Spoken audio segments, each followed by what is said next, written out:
എന്താ സാറി കാണിക്കുന്നേ? ഇതെവിടെ നിന്ന് കിട്ടി സാറിന്? ഇതിന്റെ അകത്തൊക്കെ 2-3 ഡ്രോപ്സ് ഉണ്ടായിരുന്നു. എല്ലാം കൂടി ഒഴിച്ചെടുത്തിട്ട് ഇത്രേ കിട്ടിയുള്ളൂ. മദ്യം തൊടാൻ പാടില്ലെന്നല്ലേ ഡോക്ടർ പറഞ്ഞു വിട്ടത്? എന്നിട്ട് സാർ ഇങ്ങനെ ചെയ്താലോ? എന്നെ കൊണ്ട് പറ്റുന്നില്ല നന്ദിനി. ശരീരത്തിൽ മദ്യം ഇല്ലെങ്കിൽ എനിക്കൊന്ന് എഴുന്നേറ്റ് നിൽക്കാൻ പോലും പറ്റുന്നില്ല. ജസ്റ്റ് ഇത് മാത്രം പ്ലീസ്. ഞാനൊന്ന് എഴുന്നേറ്റ് നിന്നോട്ടെ. സാറിന് വയ്യാതായപ്പോ എല്ലാരും സാറിന് ചുറ്റും ഇരുന്ന് കരയായിരുന്നു. സാറൊന്ന് നേരെയാവാൻ വേണ്ടി എല്ലാരും പ്രാർത്ഥിക്കായിരുന്നു. എന്നിട്ട് അവരെല്ലാം ചതിക്കല്ലേ സാർ ചെയ്യുന്നേ? നന്ദിനി, ഞാൻ പറയുന്നൊന്ന് മനസ്സിലാക്ക്. വേണ്ട സാർ, ഈ ശീലം ഇനി വേണ്ട. നന്ദിനി, എനിക്ക് അധികമൊന്നും വേണ്ട. ഇത് മാത്രം മതി. എന്നിട്ട് ഞാൻ താൻ പറയുന്നൊക്കെ അനുസരിച്ച് ഇവിടെ ഞാൻ കിടന്നോളാം. നന്ദിനി, നന്ദിനി.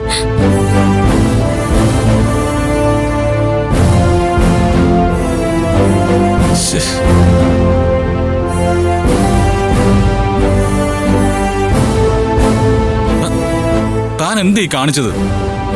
സാറിന് എന്നെ തല്ലാൻ തോന്നിക്ക് തല്ലിക്കോ, ചീത്ത പറയാൻ തോന്നിക്ക് ചീത്ത പറഞ്ഞോ. പക്ഷെ ഈ മരുന്നൊക്കെ കഴിച്ചുകൊണ്ടിരിക്കുമ്പോ ഞാനിത് സമ്മതിക്കില്ല. എന്താ കഷ്ടോ ഇത്? സാർ ഈ അവസ്ഥയിലായതിന് ഞാൻ എന്തുമാത്രം വിഷമിച്ചു സാറിനറിയോ?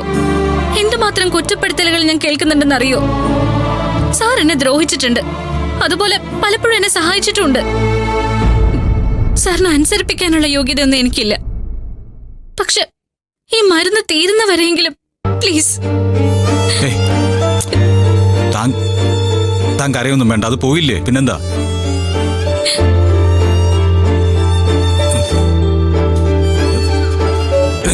അയ്യോ സാർ, ഇല്ല വിട്. കണ്ടോ, എനിക്ക് എന്റെ ബാലൻസ് പോലും കിട്ടുന്നില്ല. എല്ലാം ശരിയാവും സർ. വല്ലാണ്ട് കുടിക്കണമെന്ന് തോന്നുമ്പോ സാറതെ ആ താന്നിയൊരമ്മയുടെ ചിത്രം കണ്ടോ? അവിടെ ചെന്ന് ഒന്ന് കണ്ണടച്ചു നോക്ക്. അതൊന്നും വേണ്ട, താൻ പൊയ്ക്കോ. ഞാനിവിടെ കിടന്നോളാം.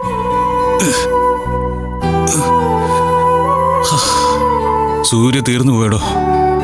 Without alcohol there is no Surya. പിന്നെ ഒരു പഴന്തുണിക്കെട്ട് പോലെ ഇവിടെ ഇങ്ങനെ കിടക്കാം.